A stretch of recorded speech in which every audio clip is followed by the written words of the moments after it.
الکرام، السلام علیکم ورحمۃ اللہ وبرکاتہ۔ الحمد للہ رب العالمین والعاقبۃ للمتقین والصلاة والسلام علی رسولہ الکریم،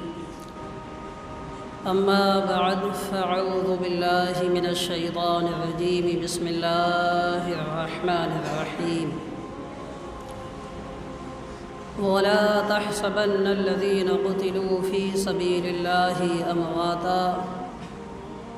بل أحياء عند ربهم يرزقون۔ صدق الله مولانا العظيم وصدق رسوله النبي الأمين الكريم، ونحن على ذلك لمن الشاهدين والشاكرين والحمد لله رب العالمين۔ قال الله تبارك وتعالى في شان حبيبه الكريم،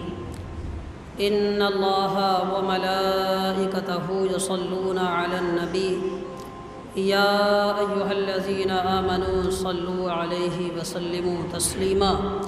اللهم صل على سيدنا وشفينا مولانا محمد وآله وسلم،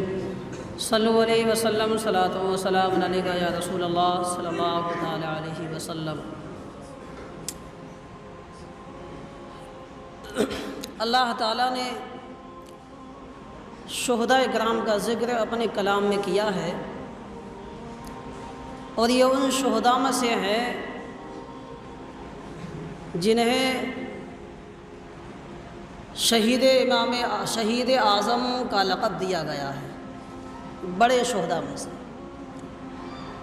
انہوں نے اپنا جان، اپنا مال،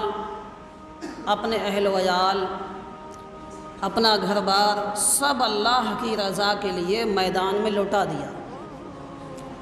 یہی وجہ ہے کہ اللہ تعالیٰ کو یہ ادا اتنی پسند آئی ہے کہ جب تک دنیا باقی ہے اللہ و رسول کا نام لیا جاتا رہے گا تو امام حسین کے چرچے ہوتے رہیں گے۔ ہم اور آپ میں وہ استطاعت، وہ حوصلہ نہیں ہے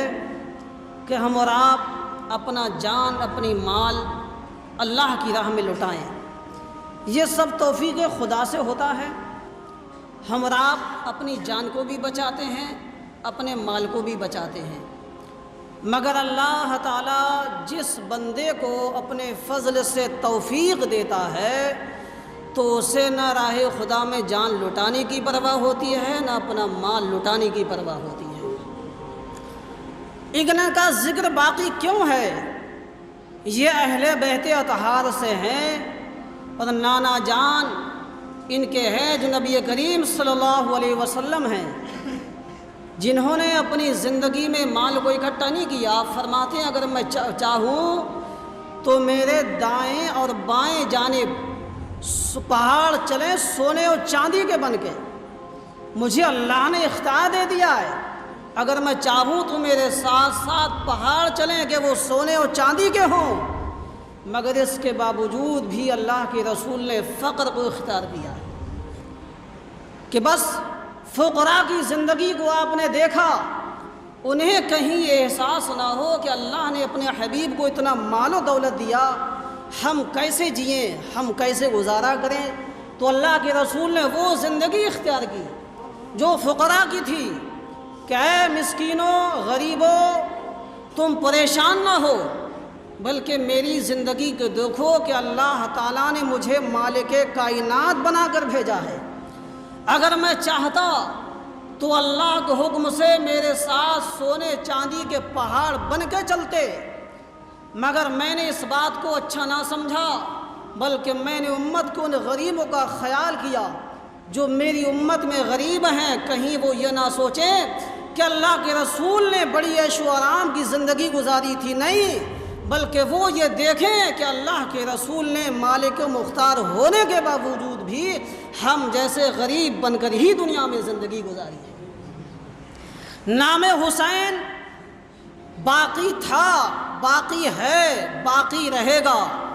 اپنے اپنے انداز میں لوگ نام حسین کو لیتے ہیں، کوئی کسی انداز میں نام حسین لیتا ہے، کوئی کسی انداز میں نام حسین لیتا ہے، مگر گویا وہ اپنی محبت کا اظہار اپنے الفاظوں میں بیان کرتا ہے، مگر بات یہ ہے کہ اللہ کو یہ ادا امام حسین کی، اللہ کے رسول کی آل کی یہ ادا اتنی پسند آئی کہ اللہ تعالیٰ نے ان کا ذکر قرآن میں بھی فرمایا ہے، ان کا ذکر اللہ تعالیٰ نے نمازوں میں بھی بیان فرمایا ہے۔ آپ جانتے ہیں، سنا ہی ہے کہ جب میدان کارزار میں میرے حسین پہنچے تو وہ سپاہی جو آپ کو گرفتار کرنے کے لیے یزیدی فوج سے بھیجے گئے، جن کا نام حر ہے، وہ ایک مقام پر آپ سے ملے اور التجا کی، درخواست کی، امام حسین مجھے بھیجا گیا ہے آپ کی گرفتاری کے لیے، مگر میرے دل میں اہل بیت کی محبت ہے، میں نہیں چاہتا کہ میں آپ کو گرفتار کر کے یزید کے پاس تک لے جاؤں، ابن زیاد کے پاس لے جاؤں، میں نہیں چاہتا، میں آپ کو موقع دیتا ہوں، میں آپ کو راستہ بتاتا ہوں کہ شام کو میرے ساتھ آپ ٹھہریں اور رات کی کسی تاریک تنہائی میں آپ اپنے قافلے کو کہیں دور لے جائیں، میرے پاس ایک بہانہ ہو جائے گا کہ میں تلاش کرنے گیا تھا مگر وہ کسی بہانے سے نکل گئے ہیں۔ امام حسین نے فرمایا نہیں، اہل بیت کے لیے یہ گوارا نہیں کہ وہ اپنی جان کو، اپنی مال کو، اپنے اہل و عیال کو اللہ کی راہ میں قربان کرنے سے بچیں، بلکہ اللہ کے رسول کا یہ نواسہ جب میدان سے، اپنے گھر سے میدان میں نکلا ہے تو یہ سوچ کے نکلا ہے کہ اگر اللہ نے جان مانگا ہے تو جان بھی دیں گے، اللہ نے مال مانگا ہے تو مال بھی دیں گے، اور اللہ نے اگر 18 سال کا نوجوان بیٹا مانگا ہے تو وہ بھی میدان میں دیں گے، اور اللہ تعالیٰ نے اگر 6 ماہ کا میرا علی اصغر مانگا ہے تو حسین وہ بھی دیتا ہوا دکھائی پڑا۔ تو کیا دکھایا کہ دنیا والوں ہم دھوکہ نہیں دیتے، ہم فریب نہیں دیتے۔ کوفہ والوں نے بلایا ہے، خط لکھے ہیں، میرے پاس قسمیں کھا کھا کے خط لکھے ہیں، حسین ہمارے پاس آ جاؤ، ہم آپ کی بیعت مان لیں گے، ہم آپ کو اپنا بادشاہ مان لیں گے، ہم آپ کو اپنا حکمراں مان لیں گے۔ مگر جب کوفہ تک پہنچنے کا عالم یہ ہوا کہ جن لوگوں نے خط لکھے وہی جان کے دشمن بن گئے۔ یزید نے، ابن زیاد نے انہیں لالچ دے دیا کہ امام حسین کو پکڑ کے جو لائے گا وہ اسے یہ انعام دیا جائے گا، جو ان کو زندہ مردہ یا سر کاٹ کے لائے گا اسے یہ انعام دیا جائے گا۔ میرے حسین نے میدان کربلا میں کھڑے ہو کر وہ تمام خطوط نکالے اور لوگوں کو نام بنام لے کے بتایا، دیکھو یہ تمہارا خط ہے، تم نے خط میں یہ لکھا ہے، یہ فلاں کا خط ہے، اس نے خط میں مجھ سے وعدہ کیا ہے، یہ فلاں کا خط ہے، تم نے مجھے اپنا بادشاہ ماننے کے لیے مجھے بلایا ہے، میرے ہاتھ پہ بیعت کی کرنے کے لیے آپ نے مجھے بلایا ہے، آپ مجھے بنا کر، اپنا مہمان بنا کر میرے ساتھ یہ کیا کرنے پہ تلے ہوئے ہو؟ کیا تم مجھے نہیں جانتے؟ میں وہ نواسہ رسول ہوں جو میں دوش مصطفیٰ پہ سوار ہو جاتا تو صحابی کہتے تھے کتنی اچھی سواری ہے، تو میرا نانا جان نے فرمایا تھا تم سواری دیکھ رہے ہو، یہ نہیں دیکھ رہے ہو سوار کتنا اچھا ہے۔ اے کوفہ والو، تم نہیں جانتے میں اس علی کا بیٹا ہوں جس نے تمہاری جامع مسجد میں امامت کی ہے، جو تمہارا خلیفہ بن کے رہا ہے، جو تمہارا امام بن کے رہا ہے، جس کے پیچھے تم نے نمازیں پڑھی ہیں، وہ میرا بابا ہے، وہ میرا باپ ہے۔ کیا تم میری شان کو نہیں جانتے؟ کیا تم میرے کمالات کو، میری عزت کو نہیں جانتے؟ ہر ایک خاموش ہے کہ ہاں واقعی ہم نے خط بھیجے ہیں، سب جان رہے ہیں خط بھیجنے والے کہ ہم نے خط بھیجا ہے، ہم نے امام حسین کو بلایا ہے، مگر وہاں تو ایک ہی بات ہے کہ یا تو یزید کی بیعت کر لو یا جنگ کے لیے تیار ہو جاؤ۔ میرے حسین نے للکارا، اے کوفی کا دغاباز انسانوں، تم یہ مجھ سے کبھی بھی امید نہ رکھنا کہ میں اپنی جان کی پرواہ کر کے، اپنے بال بچوں کا خیال کر کے، اپنے اہل و عیال کا خیال کر کے یزید کی بیعت کر لوں گا، نہیں، یہ کبھی نہیں ہو سکتا ہے۔ میں فاسق و فاجر کے ہاتھ پہ کبھی بیعت نہیں کروں گا۔ جان چلی جائے تو کوئی بات نہیں، مال جائے تو کوئی بات نہیں، میری بیویاں بیوہ ہو جائیں، میرے بچے یتیم ہو جائیں، کوئی بات نہیں، مگر میں نانا کے دین پہ آنچ نہیں آنے دوں گا۔ عزیزو، وہ حسین جو اگر چاہتے تو ان کی اس یزید کی بیعت کر لیتے، بچ کے نکل جاتے، مگر حسین نے دنیا والوں کو بتایا کہ حق کے ہاتھ میں ہاتھ دینا یہ اہل بیت کا کام ہے، اور کسی ناحق کے ہاتھ میں اپنا ہاتھ دینا یہ اہل بیت کا کام نہیں۔ جان چلی جائے کوئی پرواہ نہیں، مگر ہم ایسے کے ہاتھ میں اپنا ہاتھ نہیں دیتے جو تمام اسلام کی احکام شرع کی دھجیاں اڑا رہا ہو، جو ان لوگوں سے نکاح کرنے کو تیار ہے جو شریعت نے جنہیں منع کیا ہے، حرام کیا ہے، جو شراب پیتا ہو، جو زنا کا عادی ہو، جو خلاف اسلام قانون اپنی حکومت چلا رہا ہو، حسین کبھی اس کے ہاتھ میں اپنا ہاتھ نہیں دے سکتا ہے۔ میرے حسین 3 دن کے بھوکے ہیں۔ ساتھ میں آنے والوں سے میرے حسین نے فرمایا، لوگوں میں یہ چاہتا ہوں، یہاں تک تم نے میرا ساتھ دیا ہے، میں آپ کا شکر گزار ہوں، مگر میں نہیں چاہتا میری وجہ سے تمہاری بیویاں بیوہ ہو جائیں، تمہارے بچے یتیم ہو جائیں۔ اللہ تمہیں یہاں تک آنے کی جزا دے، تمہیں اجازت ہے، تم جہاں چاہو وہاں جا سکتے ہو، تم آزاد ہے۔ مگر وہ ایسے سچے عشاق تھے، بزبان حال بولے، حسین ہمیں اس بات کی پرواہ نہیں ہے کہ ہماری بیویاں بیوہ ہو جائیں گی، ہمیں اس بات کی پرواہ نہیں ہے کہ ہمارے بچے یتیم ہو جائیں گے، جہاں حسین آپ کا خون کا قطرہ گرے گا وہاں ہم جان دینے کے لیے تیار ہیں، شریعت پہ آنچ نہیں آنے دیں گے۔ میرے حسین نے فرمایا، ٹھیک ہے، اگر تم یہاں تک تیار ہو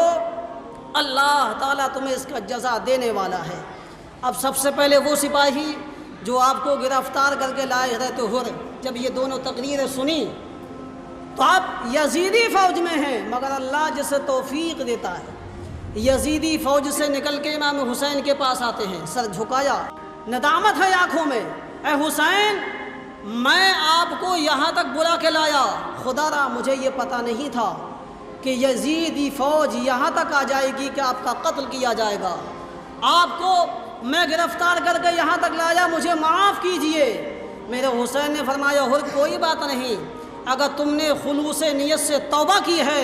تو میں نے تمہیں معاف کیا ہے، اور اللہ تعالیٰ بھی تمہیں معاف فرما دے، جاؤ تم آزاد ہو۔ اب ہر میدان میں آتے ہیں، یا حسین مجھے اجازت دی جائے، میں یزیدی فوج کے مقابل جاتا ہوں اور باغیوں کو بتاتا ہوں کہ حسین سے مقابلہ بعد میں ہوگا، پہلے دیکھ میں تیری فوج کا سپاہی تھا، مگر میری آنکھوں سے تعصب کا عینک ہٹ گیا ہے، میری آنکھوں سے دنیا کا لالچ نکل گیا ہے، میرے دل میں جو دنیا بیٹھ گئی تھی وہ اللہ کی توفیق سے وہ نکل گئی ہے۔ اب میں لالچی نہیں، بلکہ میں یہ بتانا چاہتا ہوں یزید، جب تک تیرا کھایا تھا کوئی بات نہیں، بلکہ صحیح بات یہ ہے کہ اللہ کھلاتا ہے، رسول کا صدقہ ہم اور آپ سب کھاتے ہیں۔ اے یزید کے کتوں سنو، آؤ پہلے مجھ سے مقابلہ کرو۔ تاریخ بتاتی ہے یہی سپاہی پہلے میدان کارزار میں گئے اور یزیدی فوج کو للکارا، فوج مقابل میں آئی، کئی ایسے پہلوانوں کو آپ نے 2 ٹکڑے کیے، لوگ حیران ہو گئے کہ یہ جو ہے اگر الگ الگ کر کے ان سے جنگ کو لڑا جائے